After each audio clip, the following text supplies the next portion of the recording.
So, dapat masaya tayo. Amen? Amen. Lalo po kung may naliligtas na kaluluwa. Amen. Iba, galing daw po sa service. Sa patay, at yun daw po kami ng kapag-anak bago nalagutan ng hininga ay pumunta sa pagto. Palampakan natin si Lord. Yun po ang walang hirap dahil hindi na po siya makikipagpuno pa sa kasalanan dito sa mundo. Si Lord na ang bahala. By the way, ang kalooban ng Panginoon sa atin habang nandito sa lupa para naman tayo magamit ni Lord sa kanyang ministeryo. Amen po ba? At dahil po dyan, pag-usapan po natin yung tungkol sa pamamahala ng gawain ng Panginoon o pamamahala sa atin. So, dito po sa unang Korinto chapter 4 ay maganda sa talatang binasa ni Sister sa kanyang salin. Dito po sa akin, sa Biblia ang Pastor, sa poemen, ang salmo dito, bukod dito, kailangan sa mga katiwala na sila yung matagpuan tapat.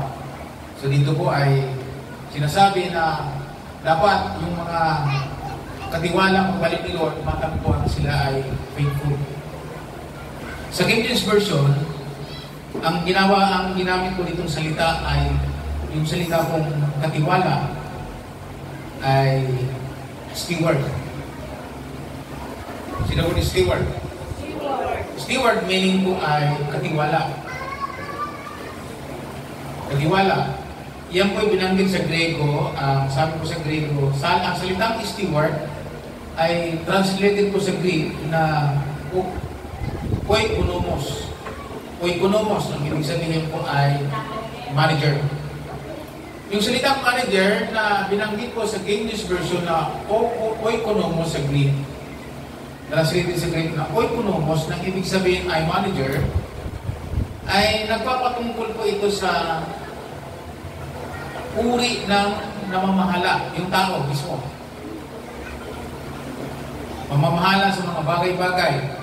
Ang tawag po doon sa unang tao, linika, si Adan at si Eva, pagkatapos likhain ng Diyos yung lahat ng bagay, at pagkatapos sila naman pulinika, at sila po yung lagay ng oikonomos sa Greek. Yun din po ang mababasa natin sa Old Testament, sa salitang Grego, oikonomos. Ibig sabihin, manager. So, nabasa natin doon sa Lumang Tipan, sa Old Testament, na yung oikonomos na tinutukoy, si Adam at si Adam mismo, siya na po lahat ang nagbigay ng pangalan sa lahat ng hayop. Kaya kung meron po kayo nakikita ang hayop na mahaba ang leg, na napakatangkad, ang pangalan ng ano? Giraffe sa Tagalog, giraffe. Yung salitang giraffe, nanggaling na po yun sa pagpangalan ni Adan. Si Adan po nagpangalan nun. Kaya kung may nakita kayong leon, tinawag na leon, si Adan po ang tumawag sa kanyang leon. So everything na nakikita natin sa lupa, ang manager na po ang nagpangalan doon. Nabasa niyo na ba yun? Sa Old Testament, sila po ang nagpangalan sa lahat ng bagay. So dito po, yung salitang oikonomos o manager na tinutungkol po dito, sabi po dito, siya po yung nagpapatungkol sa mga superintendent, yung mga namamahala, lahat ng klase ng pamamahala. At ito ay nagpapatungkol sa mga apostles, sa ating pong sa church, sa mga bishops, sa mga pastor, teachers, mga overseer, at sa lahat ng mananampalataya. Ito yung maganda. In others, sabi niya, when God provided the apostles, and the others, teachers, bishops, and overseers, and every believers of the Lord, tinatawag po silang oikonomos. Sabi mo sa katabi mo, kumusta ka, oikonomos? Ganda ng pangalan natin sa Greek, oikonomos. Every believer. Sinabi, every believer is an oikonomos. Isa kang oikonomos. Sabi mo sa katabi mo. Ngayon pa lang ninyo na-encounter ng salitang Grigong oikonomos, sabi sabihin ay steward. Sabi natin sabay, steward. Katiwala. Kapag hindi po natin naiintindihan na bawat isa sa ating mananampalataya ay katiwala, ang mangyayari sa atin, pag hindi po tayo katiwala sa mga bagay na pinagkaloob sa atin ng Lord, hindi tayo matatawag na oikonomos. Ang tawag sa atin ay kabaligtaran ng katiwala, katiwaldas. Amen po ba? At San Jose, marami mong mananampalataya ang hindi po kati-katiwala. O sometimes, hindi nagiging mabuting katiwala. Kaya alam po ba ninyo, ang pagpapala ay nasa pagiging katiwala. Okay, so yun po yung sinasabi dito, na ang bawat isa ay manager. Dito sa New Living Translation, sabi niya, now, a person who is put in charge as a manager must be faithful. So, pinag-uusapan po natin ngayon, lahat ng mananampalataya ay manager. Sabi dito, yung manager na nilagay na charge sa kanyang tungkulin ay dapat maging tapat. Kaya pag binasa po natin yung context na ito sa Corinto, ang tinutukoy po dito ni Apostol Pablo, sabi niya, ako at si Apollos, dapat ang turing nyo sa amin ay mga katiwala ng Diyos. Pagdating sa verse 2, sinabi niya, dapat ang mga katiwala ay dapat maging tapat bilang katiwala. Nabasa naman po ninyo, di ba, sa Timoteo, sa Mateo, na yung pagsusulit sa Matthew 26-25, ganyan. Chapter 25-26, na ang katiwala ay dapat maging tapat sa kanyang tungkulin, sa kanyang pagiging katiwala. Napasin yung pinagbinigyan ng mga kaloob, yung binigyan ng 5,000 gifts, 2,000 gifts, tapos 1,000 gifts. Napasin nyo, pagdating ng araw ng pagsusulit, sila po ay tumanggap ng reward. So ang reward ay nasa pagiging tapat. Amen po ba? At ngayon, pag-usapan po natin ngayon itong management. Dahil ang ginamit ko dito, yung salitang manager. Yung salitang management, nanggaling ko, ang root words ko dito ay nanggaling sa salitang management. Sabay management. So, bawat tao, bawat mananampalataya, kailangan mo unawaan natin yung pagmamanage. Sino word management? Pagmamanage. Kaya sabi ko dito, ang paksa po natin ay management, doing things right. Dapat po ang management, gagawin natin ang mga bagay ng tama. Amen po ba? Kasi pag ang management na hindi tama, hindi maganda ang kalalabasan, kahit sa mga kumpanya, kahit sa mga opisina. Pag ang management, mali ang mga bagay na ginagawa, hindi magandang kalalabasan. Kaya minsan yung mga company, nagbabagsakan. Kasi yung mga manager, hindi tama ang paggawa doon sa mga bagay. Amen po ba? So, kaya kinakailangan, ang sabi, dapat tapat ang mga manager, yung nagmamahala. At alam po ba ninyo na tayong mananampalataya bawat isa sa atin ay dapat maunawaan natin yung salitang management.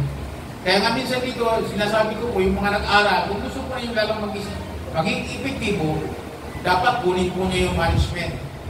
Yung kurso. Long term man o short term na pag-aaral tungkol sa management, maganda po yun, lalo yung magtatayo ng negosyo. Bakit? Kailangan po kasi ng management. Kasi pag hindi natin kinuha yun, yung tungkol sa pag-aaral ng pamamahala, hindi po magtatagumpay basta ang ating buhay. So we need the gifts and talent ng management. So para magawa natin ang tamang management, kailangan gawin natin ang tama ang lahat ng bagay. Sabi niya, doing things right. Sa management, napakahalaga po yan. Una dapat tayong matutunan, tayong lahat ay manager. Dinikha tayo ng Lord na tayo ang magmamanage ng mga bagay sa ating buhay. Individual ay manager. Napansin po ba ninyo, merong tinatawag na tagapamahala, merong tinatawag na unong tagapamahala. Kaya sabi ni Pablo, dapat ang tingin niyo sa amin, kami mga tagapamahala. At dapat ang tagapamahala maging tapat. Ang issue dyan sa church sa Corinto, dahil nagkaroon po ng tinatawag na pagka-ati-ati. May nagsasabing sa kay Pablo, may nagsasabing sa kay Pedro, ang ibig sabihin kay Apollos. At sabi, ako kay Pedro, at iba ay ayaw magpatalo, sila doon po kay Kristo. So sabi niya, nakakangati ba kami? Hindi. Dapat ang tingin niyo sa amin mga gawa ng Diyos, mga tagapamahala. At ang mga tagapamahala dapat maging tapat. So sinasabi ni Pablo sa mga tao na dapat alam ninyo kung sino ang yung dapat sundan na example, yung mga tapat na tagapamahala. At hindi nahahati ang pamamahala. So bawat isa sa atin ay dapat maintindihan ito. Pag binigyan po tayo ng pamilya, tagapamahala ka ng iyong pamilya. Amen? nasa ilalim ng iyong pamamahala.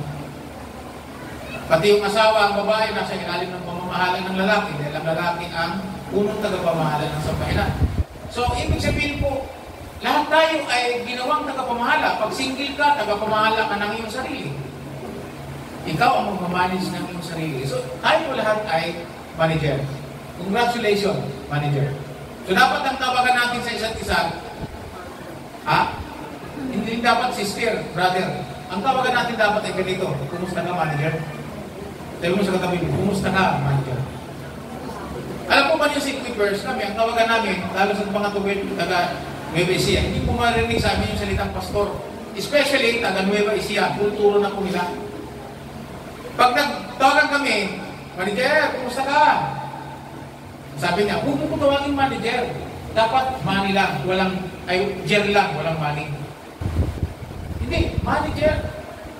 Ginawa tayo ng tagapamahala. Pag nagkaroon ka ng trabaho, manager ka. Everything in your life is under your management. Amen po ba? Pag hindi mo napamalaan ang sarili mo ng mabuti, maraming mangyayari hindi maganda. Pag hindi tama ang paggawa ng mga bagay sa ating sarili, ibig sabihin, hindi magandang management, ano mangyayari? Magkakaproblema tayo. Halimbawa, napapaya ako ng sarili mo sa kusina. Hindi mo napamalaan yung tamang pagkain. Hindi mo kinuha yung knowledge tungkol sa pagkain. So, tira lang ng tira, edad ka na, nagkasakit ka. So, kaninong problema? Tapos ngayon, mananalangin ka. Lord, nadamay pa si Lord. Wala namang kinalaman si Lord doon. Kailangan lang natin maunawaan ay yung thinking ng isang tagapamahala. Sabi mo sa katabi mo, yung pag-iisip ng isang tagapamahala. O, again, tawagin ko lang, laksan mo naman. Yung mabubulabog ang buong niyang pagkatao. Sabihin mo, manager, kumusta ang pamamahala? Kailangan po natin matutunan yan. Hindi tayo po ay tagapamahala. Kasi pagka ang sarili po natin, hindi natin kayang pamahalaan, paano po mamamalaan yung buhay ng iba? Amen po ba? So, kailangan natin maunawaan ito, mga kapatid. So, sa pamamahala, pag pinag-usapan po natin ang biblical principle tungkol sa management, 80%, sito nyo, 80% ng topic tungkol sa pamamahala o sa management ay involved po ang pera. Naniniwala ba kayo? Pag pinag-usapan po natin ang pagiging manager o tinatawag na management na sinasabi ng Biblia, 80% ng topic tungkol sa management ay pera. Ginto, bilang, lahat ng mga bagay na material na kung saan pinamamalaan ng maayos. Alam niyo kung mayroon kang 20 barita ng ginto, kailangan pamalaan mo ito ng maayos. Pag hindi, ano mangyari? Natunugan ito ng mga mababait, yari ka. Hello? Kung mayroon kang 1 milyon nasa bahay mo at hindi ka maingat sa pamamahala mo, natunugan yan, aakitin ka ng mga mababait. Hello? So, kailangan maunawaan po natin na management is always involved 80% ay pagdating pera. So, kaya ngayon, pag-usapan po natin ang pamamahala ng tama ng pera ng iglesia. Kaya ko tinapit po ito. Para tayo po ay pagpalay ng pang. Tingnan po ninyo sa ulang ng tipan sa panahon po ni Paring Eli, ni Eli. Nung hindi na po na napamalaan ng tama, bilang pare, binaboy po nila yung mga offerings ng mga anak niya. Sabi niya, yung mga pare, hindi na po sinusunod ang tamang pamamahala doon sa ayon sa tuntunin binigay ni Moses. Sinasalamulan nitong mga pare na anak ni Eli. Si Eli, punong pare. Ang kanyang mga anak, mga paring nasa ilalim ng kanyang pamamahala. Hindi po niya, pinabayaan po niya magpasasa ito. Samantalang sagana sila, pero mas mali ang paggawa ng mga bagay-bagay doon sa tuntunin. So ano nangyari? Samantalang marami naman po silang party doon dahil lahat ng handog doon, party nila, sila kakain talaga doon. Pero ang ginagawa ng mga anak ni Eli, anong ginagawa? Sinusuko yung kanyang mga liquid, may daladalang salapang, tingin na malaki, at tinutuhog po yung karne habang hinahandog. At kapag ayaw ibigay, aagawin. So nagalit po ang Diyos. What happened? Ang sabi po ni Lord kay Eli, mas ginagalang mo pa yata ang mga anak mo kaysa sa akin. Kaya nagalit po ang Diyos, mula ngayon sinusumpa ko, wala nang magiging pari mula sa inyong lahi at mauubos kayo. Dahil pinapastangan niyo ako pagdating sa management ng handog o ng financial, kaya sabi niya, mauubos kayo. Natunayan ito, sabi ng Panginoon, sabay na mamamatay ang mga anak mo sa digmaan. Pati ikaw, mamamatay. Pati manugang mo, mamamatay sa panganganak. Nakita po niyo epekto ng maling management, even sa gawain ng Panginoon. So para maiwasan natin ang kasalanan at yung sa sarili natin bilang lingkod ng Diyos, so bilang mga individual naman ng palataya, kailangan, ano daw management? Management, doing things right. Alamin natin sa scripture, paano natin gagawin ng tama pagdating sa pinansyal. Partikular na pati sa pamamahala sa simbahan. So napansin po ninyo dito sa church, ako po walang alam dyan, pero kayo po nakakaalam ng lahat ng bagay na yan. Pero pinipreach ko po ngayon para individual, alam po ninyo, hindi na natin tinagapik sa ano, alam po niyo sa ID, tinuturo ko po yung tungkol sa pamamahala ng pera, tungkol sa paggawa ng budget, tinuturo ko po yun doon. Dahil po yung principle noon. Tapos yung pamamahala ng pera. Pero yung pagdating sa principle lang tungkol sa pera ng simbahan, hindi ko po tinuturo yun. Sa pulpito po natin gagawin yun. At ito po yung pagkakataong maunawaan po ninyo how to do things right pagdating po sa pamamahala. So yan number one, dapat natin maunawaan na every one of us, every believer, o every disciple is a manager. Amen po ba? Pwede ba natin tawagin ang bago nating kultura? Kasi ang luma nating kultura, brother, sister, ang tawagan natin. Kumusta ka na sis? Particular na ang kinakausap ko babae. Amen. Pagka sinabi kong brad, particular na tinatawag ko, kinakausap ko lalaki. Pero pag sinabi kong manager, ibig sabihin, unique. Pag sinabing, sabi nga ni Marlene, may iksi, pero may dating. Ito yun. O hindi, may iksi nga lang. Talagang kumahala. O may sa English, pagkantahin natin, manager. O maraming tawag sa English, steward. Okay, gusto natin ng Greek o economos. Anong gusto niya ang tawagan natin? Yung papraktisin natin ng kultura dito sa simbahan. O economos, steward, manager, katiwaldas. Ano mas maganda? Pag nagtawagan tayo ng o economos, anong mangyayari din sa labas? Pag o economos, kumusta? Ano daw? Naalala ko tuloy sa Bicol, nang pupunta kami sa Bicol ng misyon. Yung mga Bicolano, hindi nila alam ang speaking in tongues. Punta kami, kasama naman si Ate Chris, nakasakay sa bangka, alam niyo yung bangka, buwal-buwal, nasa gilid na. Ay maraming mga Bicolano nandoon, hindi alam yung word. Habang bumigiwang, kahit malakas ang alon, bumigiwang, habang tumutuloy doon sa tabla na palusong para makamababa na sa bangka, gumigiwang-giwang, si Ate Chris na ganyan-ganyan, ay, aleluya, aleluya! Eh, siyempre, ilang lingwahe ng simbahan, amen? Kasi mga taga-simbahan na nakakaalam, sabi ng mga Bicolan, ano daw? Linuluya na siya. Eh, ibig sabihin ng, hindi naiintindihan eh. Ano yung sabihin? Linuluya na daw.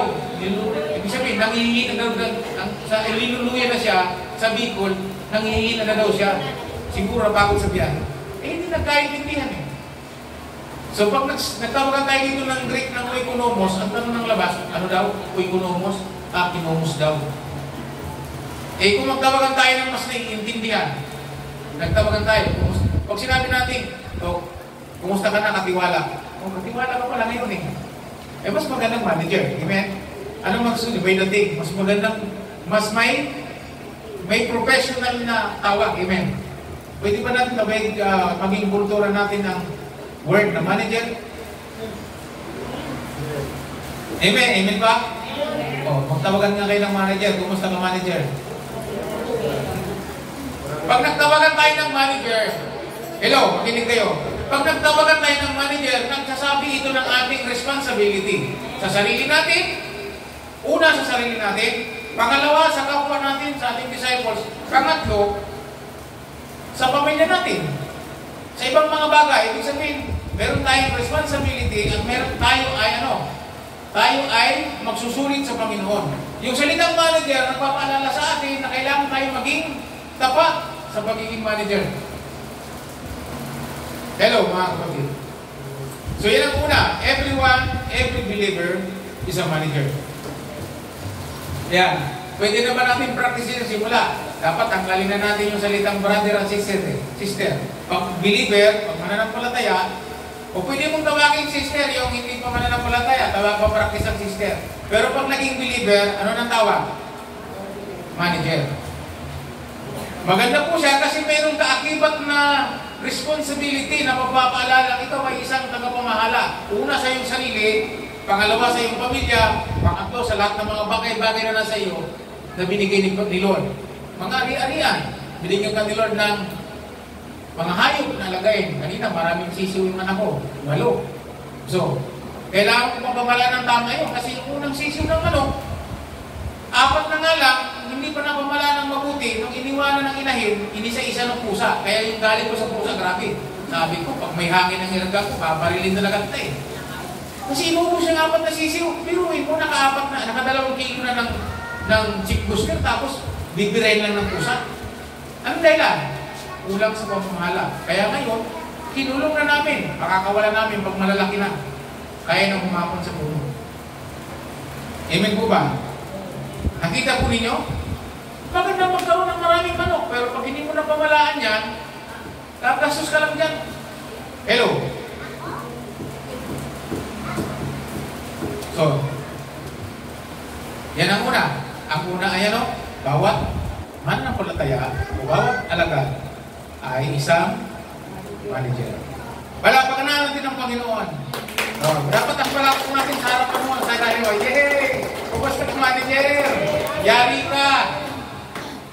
Kasi pag hindi mo minamalaan ng mabuti yung sarili mo, yari ka kay Lord. Di ba sabi sa Corinto? Oh, ito, Corinto. Ano daw tayo? Tayo ay tagapamahala ng ating katawan. Unang Corinto 6, verse 19-20. Ang inyong katawan ay hindi talagang inyo. Ito'y templo ng Holy Spirit. O di ano ka ngayon? Ikaw ay isang taga-pamahala. Ano ka ngayon sa katawan mo? Manager. Okay. Dapat maliwanag yun.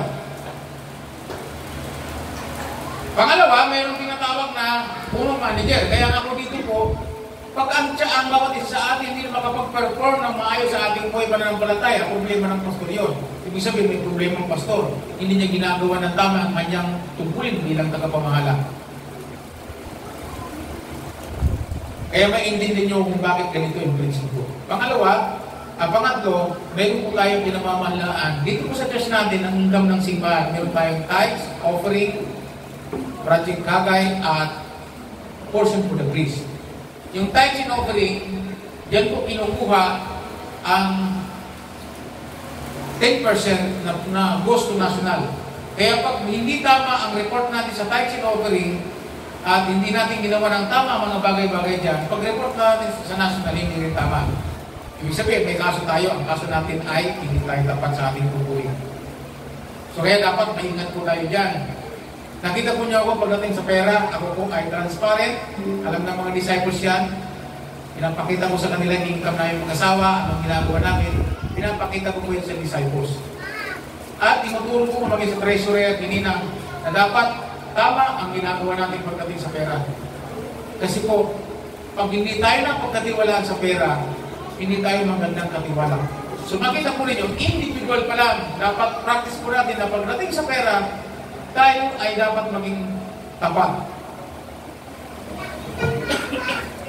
Yung bata namin nagay, pag hindi kanyang pera nakuha niya, sinasabi namin, huwag kang kukuha nun, dahil hindi, huwag kang kukuha ng hindi sa'yo. Hihingi ka sa akin, yung ka lang sa akin pupunta. May napulot kang pera sa may bahay, huwag mong kukunin, sabihin mo, may pera na huli dito, huwag mong kukunin, dahil hindi sa'yo yun. So, anong ginagawa ko sa kanya? In-influensya ko siya, tinuturuan ko siya, in-educate ko siya na siya maging tapat pagdating sa pera. Kasi pag hindi tayo naging tapat pagdating sa pera, darating ang panahon, hindi tayo magiging katiwala sa lahat ng bagay. Alam niyo naman ang sabi ng Bible, ang hindi mapagkatiwalaan sa maliit na pera, hindi mapagkatiwalaan sa malaki. So, big issue po ang pagiging manager. It is the big issue.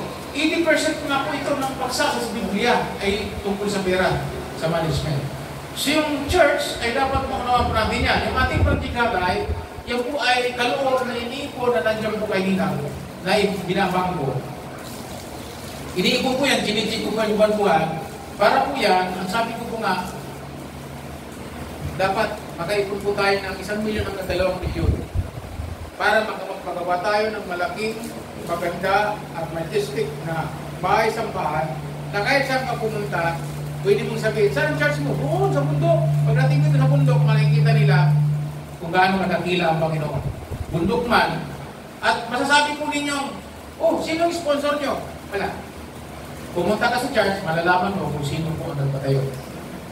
Napansin po nyo, hindi tayo humingi sa labas, hindi tayo humingi ng tulong.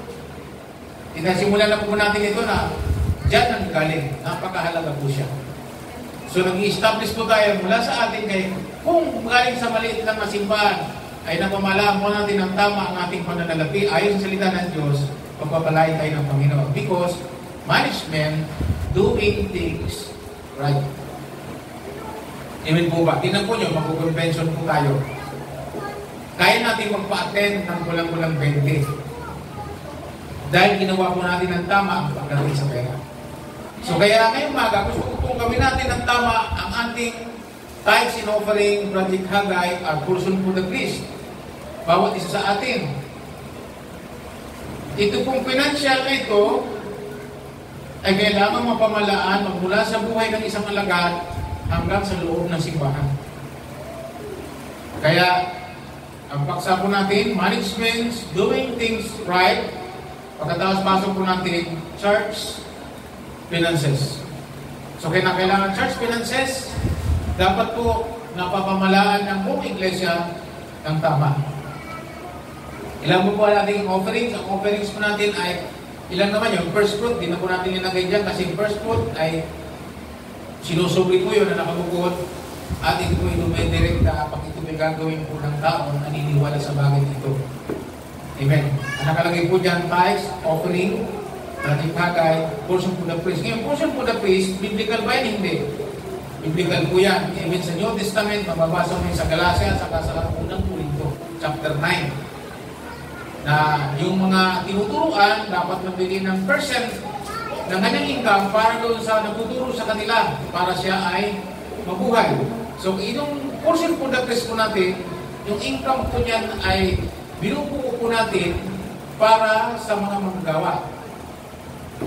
Kaya ito nga, si Sister Minga saka si Alin, dahil ang tutulong po sa mga bata, ang gagawin po namin, hahatiin muna namin yung ibinibigay sa kanila, linggo-linggo, para hindi magiging take yung isa. Dadagdagan na lang namin pagkatapos, pag okay na po ang pasok ng mga disciples pagdating sa portion for the priest, kung lahat po ay nagbibigay ng percentage sa portion for the priest. So meron tayong 4 na envelope na dapat yan po ay ayos. Ang problema po natin is this, kahit sa ibang simbahan, sa Baliti dati, ang ginagawa, wala po kasing, ang boxes ko sa PMC Baliti nung ayaw na nandun ako, 2, tithes and offering. Yun lang pong boxes doon. So, ang mangyayari po, ang iba, pag yung mga tinatawag na Christian o member, ay hindi po sila aware doon sa mga ginagawa. Kaya ginagawa, isa-isang sobre lang po, linalagay po yung kanilang tithes and offering. Maglalagay lang po ng note na ang offering ko ganito, ang tithes ko ganito. So pagdating mo sa tagabilang, ano mangyayari? Nahirapan po sila. Siyempre, kung walang barya, ang sasabihin ng tagapamahala, yung tagabilang, para hindi sila mahirapan, isama mo na lang sa tithes yan. O isama mo na lang sa offering, malit naman. So nangyayari, hindi magandang pamamahala. Kaya pagdating po sa report, hindi po makita po nung gumagawa. So dahil dyan, hindi binibless po yung gawa. Yung gawa nang hindi po tama po yung record. Sa PMC, nire-record po yun. Hindi po siya nababasa pag nagre-report po yung treasurer.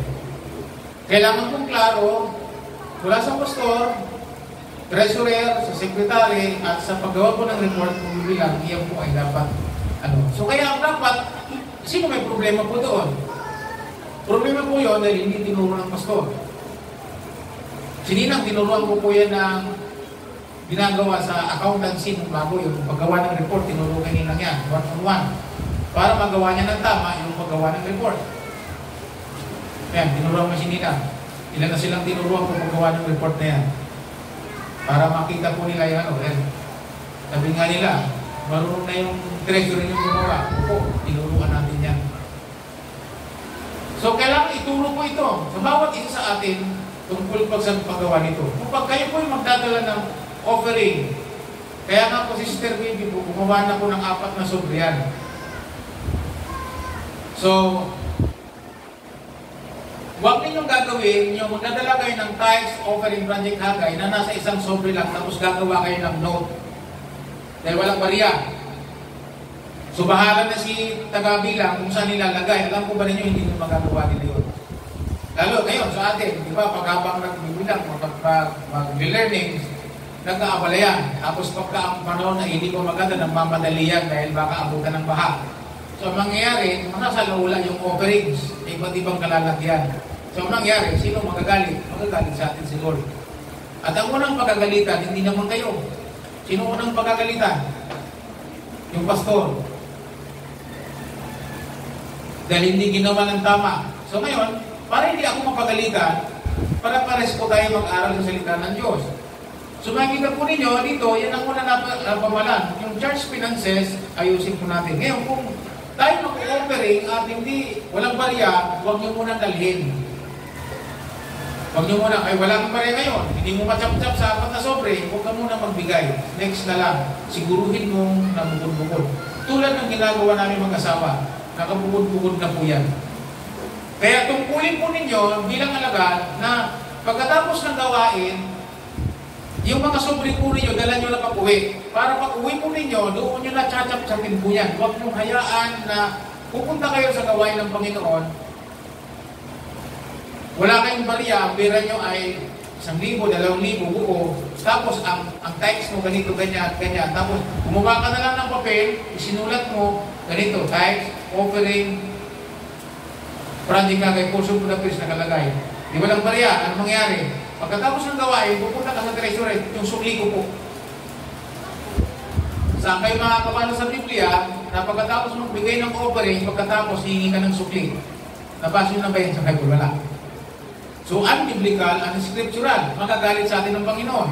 So, bilang alagad, gawin na natin ng wisdom.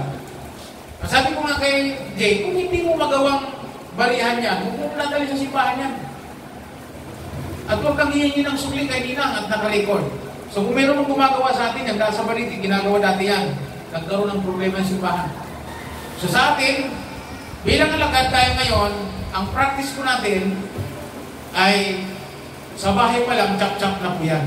Para wag nang mahirapan yung ating mga tagabilang. Amen po ba? So, ano daw ang gagawin natin? Sa management ng simbahan, anong gagawin? Gagawin ang tama. Doing things right. Para hindi natin masalaula o hindi tayo makapag-cheat. O hindi natin, alam mo pa ninyo, pag hindi natin ginawa ng tama yung pananalapi ng gawain ng Panginoon, may kaso po tayo. Ang kaso natin ay cheating. Kasi siyempre, mali din yung report natin sa national. Amen? Pag mali yung ginawa natin dito, ang report natin sa national, mali din. So, para maganda ang ating kalalagyan sa church, ito yung gawa natin. So, merong envelope dyan. Ngayon, kung ang talagang binibig mo lang, ikakulang, yun ang lagay mo dyan. Huwag kang gagawa ng notes. So, wala nang note. Kaya nga may sobre, di po ba? Kaya tingnan nyo, ginawa natin itong mga sobre ito, yung 4 na lalagyan yan, para talaga mapamala natin mais. Para yung talagang para doon. Example, meron tayong mga workers na binibigyan ng weekly allowance para sa kanilang pag-perform sa gawain ni Lord.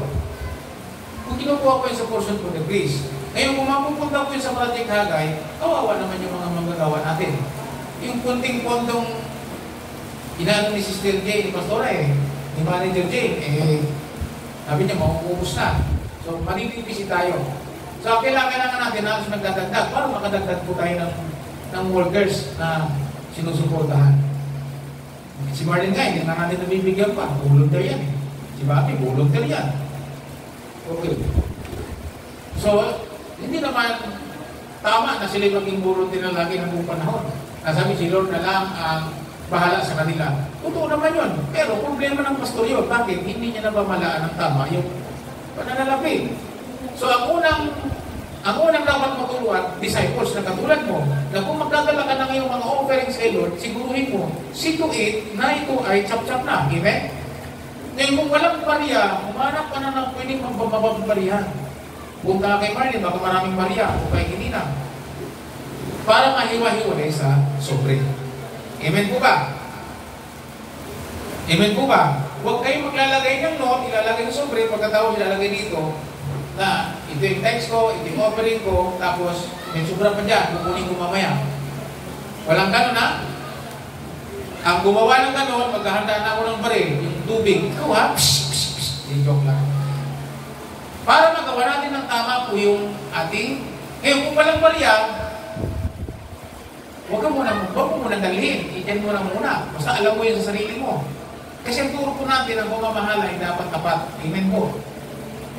O para si Nina at ang kanya mga assistants na gumagawa ng pagbibilang ay hindi na mahirapan po niya. Kasi darating pa na, ngayon mali tayo, darating pa na lumaki tayo, alam natin ang ating ginagawa at hindi na po tayo mahirapan. Kasi pag dumadami na tayo, mas mahirap gawin. At ngayon, alam na po ninyo ang inyong gagawin bilang alagad pagdating sa pamamahala tungkol sa pera ng Panginoon, tungkol sa ating pera. Tingnan po nyo, from sa inyong sarili, patungo sa simbahan, dapat tama ang ating ginagawa pagdating sa kapirahan.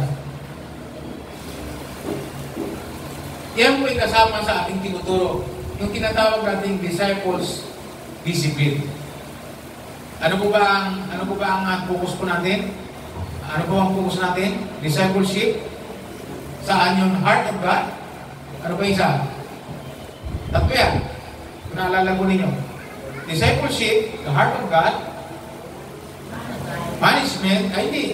Devotion, mind of Christ, discipline, the hand of God. Okay, ulitin ko po ha. Ang discipleship, heart of God, yun ang puso ng Diyos. Yung devotion, ano? Yun ang mind of Christ. Magkakaroon ka ng mind of Christ. Yung discipline, ano yan? Yung management, hand of God. Kasi yan, ina-apply po yung discipline. So, magkaroon tayo ng disiplina sa ating sarili. Isa kang alagad, sa bahay pa lang, usapan nyo ng mag-asawa, o tika, huwag tayong pupunta sa church na hindi nakaayos yung ating offerings. Pag nasobre yan, yung talagang tithes natin, mapupunta sa tithes, yung offering natin, design ng heart natin, mapupunta talaga sa offering, at yung project hagay na design ng heart natin, mapupunta talaga yan sa project hagay, at yung para sa support natin sa ating mga manggagawa, mapupunta talaga doon.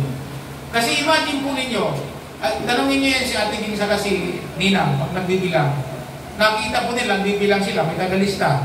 Kasi lahat po ng pera, binibilang po sa accounting. Ilan ang piso, ilan ang 5 piso, ilan ang, kung bubibilangin po lahat nila yun, ilan ang 20, ilan ang 50, ilan ang 100, ilan ang 500, ilan ang 1,000, nakarecord po yan. Total ng lahat. Magre-reflect po doon sa kanilang weekly report. Ilang pera ng 5 piso nandun, ilang piso ang nandyan. So, kung kwenten po nila yun, at suma total, pasok po yun doon. Andiyan po ba kayo? Ilan ang types, ilan ang offering, ilan ang project hagay, nakalagay po sa weekly report. Amen po ba? Alam po ba ninyo, pag sinabing management, mabusisi. Kaya, hindi tayo umuunlad kasi nang ayaw natin kunin yung gusto natin umunlad, pero ayaw naman natin kunin yung pagiging manager. So, kailangan mag-excel tayo sa management. Ano daw ang management? Management simply means doing things right. Ano sa Tagalog yun? Ang pamamahala daw, simpleng sa salita lang, gawin ang mga bagay na tama. So, pagdating sa pananalapi, gawin natin ang tama ito. Amen po ba? So, okay. So, meron po ba yung natutunan? Napakalaga po ito. So, isa pa, pag kayo mag-offering, kayo nung offering yun. Halimbawa, may offering sino mo siya natin pili? May offering si Jay. May dala po siyang offering. Sino magdadala ng offering? Siya. Huwag niyong padadala sa bata para magulong. Pagdating doon yung bata, saan dito? Diyan, namin na. Oh, offering mo yun Hindi niya offering yun. Kung gusto mong siya rin na mag-offering, bigyan mo rin siya ng pera. Bahala sa kung saan niya ilagay. Amen? Ay, ginagawa na rin natin minsan dito. Nakikita kong batang pupunta dito. Nagkadalang ko pero tapos nilingon sabi niya. Gumagano yung bata. Tapos kay litin. Ay, hindi naman alam niya kung saan ilalagay yun eh. Bakit mo kasi pinadala sa kanya? Eh, hindi naman kanyang offering. Offering mo yan. So doon pa lang sa pagdala ng offering, hindi na tapat. Lalo na. Tapos ngayon, maghahangat tayo kay Lord ng magandang biyaya. Eh sa offering pa lang, hindi natin kayang mamalaan. Sa pagdala pa lang, hindi na tayo tapat. Amen. Pag-offering mo, sino magdadala? Kaya minsan, di ba, di po makakatin, pero rin pagdala ng offering, huwag mong tanggapin. Di ba? Si Ruel, hindi makaka-attend. Papadala niya kay Ate Wayne. Nay, padala nga ng offering ko sa ka-text ko. Huwag mong dadalhin natin. Ano yun mo? Offering mo kay Lord dyan, hindi naman akin. So, ikaw mismo pagdala niya. Hindi ko dadalhin. Bakit? Hindi naman ako offering. Offering mo yun eh. So, ikaw talaga. Kaya minsan si tatay, pag may padalang, mayroong time, sino-offering. Sabi ko, minsan, pag ayaw niyang ibigay ipadala, hindi mo dinadala. Kasi nga, dapat siya talaga magbibigay. Bakit? Offering niya yun eh. Siya yung mag-present na, Lord, ito po talagang thanks ko, ito yung offering ko, ito yung aking hagay, ito yung aking portion of the Lord. Mas ina-accept ng Panginoon. Bakit? Ikaw yung offering mo yun eh. So ngayong umaga, pagpalayan sana tayo ng Panginoon lagi na ang makukuha po natin ay ano, yung pagiging tapat na tagapamahala ng lahat ng bagay. Remember always, everybody, every one of us, individual ng disciples ay isang manager. Ano sabi ni Marlene kanina? Malaki ang tiwala sa atin ng Panginoon. Kasi bakit? Ginagawa ka niyang katiwala eh. Alam po ba ninyo na kung hindi ka pagkatiwala ng Panginoon? Ibig sabihin, wala. Ano sabi ni Apostol Pablo? Kung dito sa lupa ay hindi kayo mapagkatiwalaan ng mga bagay, sino magtitiwala sa inyo sa mga bagay na panglangit dito sa lupa? Especially yung anointing. Mga kapatid, kaya umaga, sana po sa mixing oras na to, sa learnings natin, isipin natin paano po tayo. In-specific ko lang muna po sa pamamahala ng pananalapi mula sa disciples o tungo po sa church dito, sa ating financial na pangsimbahan. So tingnan po ninyo, sa buong taon, ito, magre-report po si Ninang sa pasasalamat natin. Sa December po, ang ating Thanksgiving o year-end Thanksgiving celebration, isa po yung service. Isa po yung service na kung saan lahat ay pwede magpasalamat sa Panginoon sa kanilang magagawa, plus testimony, tapos magre-report si Ninang sa pananalapi, at pagkatapos yung ang report po niya from January to November. Tapos next year na uli yung simula po siya ng December hanggang November. Kung gaano kabuti ang Diyos. Pagkatapos po nyon, yan, fellowshipping na po. Pag-pray po ninyo na sa pamamahala po ng gawain ng Panginoon, magkaroon po tayo ng Family Day. Doon po natin gagawin po yung mga, ang tawag natin, yung mga ginagawa natin, mga palaro, mga henyo-henyo. Napadala ko sa national yun eh. Yung mga palaro-laro yun. Doon tayo gagawa ng Family Day nga eh. Anything goes. Family Day. So dalawa pong gawain, anniversary, at tatlo ang gawain natin sa lokal na iglesia. Ano po? Anniversary, year-end and Thanksgiving, and then Family Day. Yung pong tatlong yan, ang yearly event natin na kailangan natin maganda. So dahil kailangan natin pamalaan ang ating pananalapi. Meron po pala, convention. Sa convention, ang proposed budget natin na kailangan pamalaan natin is 40,000 at yun na may maaabot natin sa biyaya ng Panginoon. So, in-encourage ko po kayo, ano ba yung gawin natin? Doing things right. So congratulations, bawat isa, magandang araw po sa inyo, mga manager. Dalapakan natin ng Panginoon. So, dako po tayo sa gawain ng sunod.